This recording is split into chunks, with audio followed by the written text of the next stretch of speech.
Marketplace merupakan sebuah wadah penghubung antara penjual dengan pembeli yang memungkinkan penjual dengan pembeli berinteraksi secara online.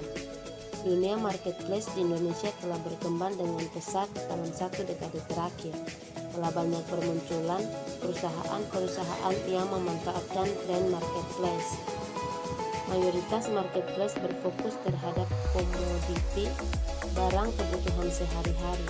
Beberapa marketplace di Indonesia yang saat ini sudah menjadi unicorn dalam dunia bisnis berbasis teknologi informasi yaitu Bukalapak, Tokopedia, Lazada, dan Shopee.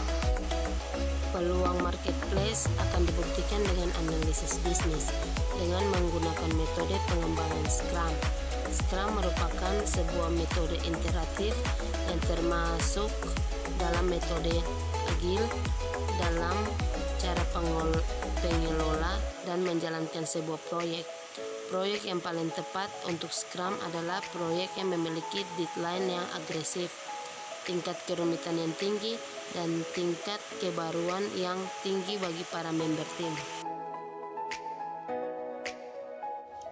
Berikut berupa rangkaian kerja Scrum yang dijadikan sebagai metode penelitian ini.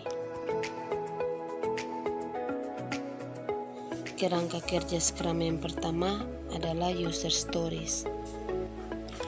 Untuk menganalisis kebutuhan sebuah sistem, dibutuhkan analisis kebutuhan berdasarkan proses bisnis yang dilakukan oleh pengguna. User story merupakan deskripsi mengenai kebutuhan sistem dalam bentuk bahasa natural yang dapat dengan mudah dipahami oleh end user yang tidak memiliki background IT. User story merupakan semi-structured language karena sintaks yang harus diikuti dalam membuat user story. Dengan user stories dapat ditemukan kebutuhan yang berisi proses-proses apa saja yang nantinya dilakukan oleh sistem untuk memenuhi kebutuhan pengguna. Yang kedua, product backlog. Pada tahap awal pengembangan dengan metode Scrum dilakukan pembuatan produk backlog.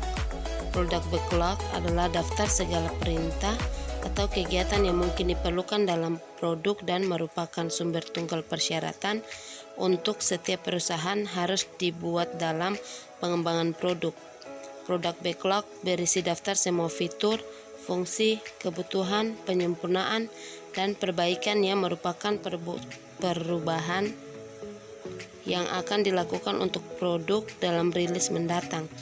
Pada penelitian ini, fitur produk backlog dibuat dan disusun oleh product owner. Yang ketiga, sprint planning.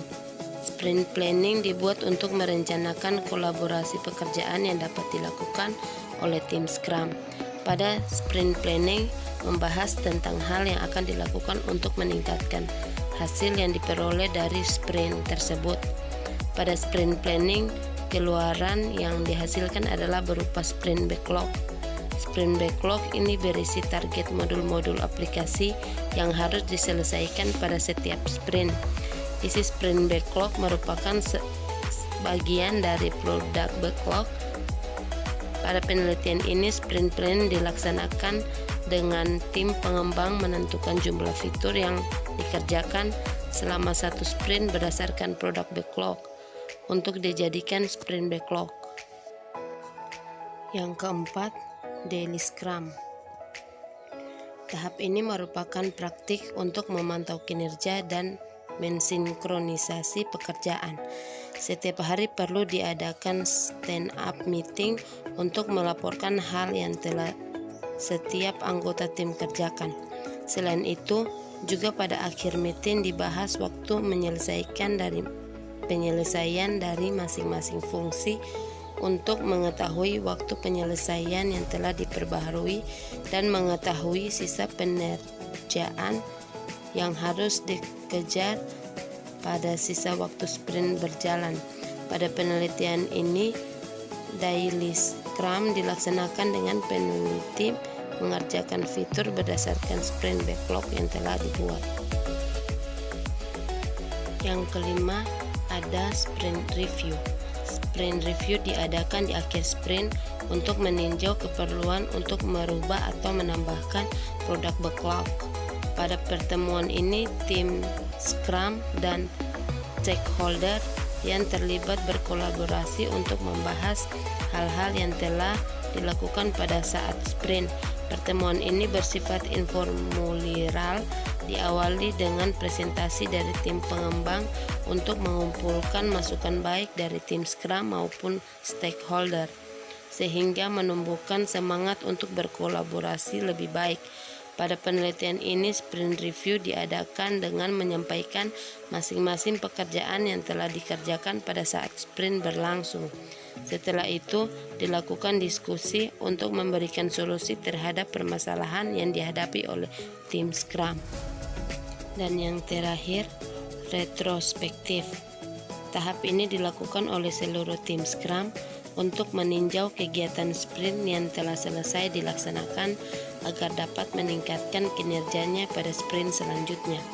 Scrum Master memberi masukan kepada tim Scrum untuk meningkatkan kinerja kepada agar proses sprint selanjutnya lebih berjalan efektif. Pada penelitian ini, sprint retrospektif dilakukan dengan tim pengembang berdiskusi dan mengevaluasi dari kesalahan selama berlangsung Scrum tersebut. Pengembangan marketplace Epakan ID berbasis Android. Modul penjual pakan terdiri dari beberapa orang dengan masing-masing role yang terdiri dari product owner, Scrum Master, dan development team. Masing-masing role tersebut diperankan oleh Ibu Astria Hijriani sebagai product owner, bisa disebut dengan project manager. Dalam project Epakan, Dinora Reviasari sebagai Scrum Master yang bertugas juga sebagai sistem analisis, dan development team terdiri dari Fahri Maulana Prabowo sebagai Android developer, Ahmad Parahum sebagai web developer, Rasan Pratama sebagai user interface designer. 1. User stories. Sebelum melakukan kegiatan pengembangan produk aplikasi Epakan, maka dibutuhkan analisis kebutuhan sistem yang berasal dari calon end user atau pengguna Epakan. Dalam hasil wawancara dari beberapa calon pengguna Epakan atau produsen pakan dan peternak, didapatkan rincian user story sebagai berikut. Saya ingin mempromosikan produk saya ke konsumen dengan radius wilayah tertentu. Saya ingin transaksi penjual produk saya dapat direkap dengan baik.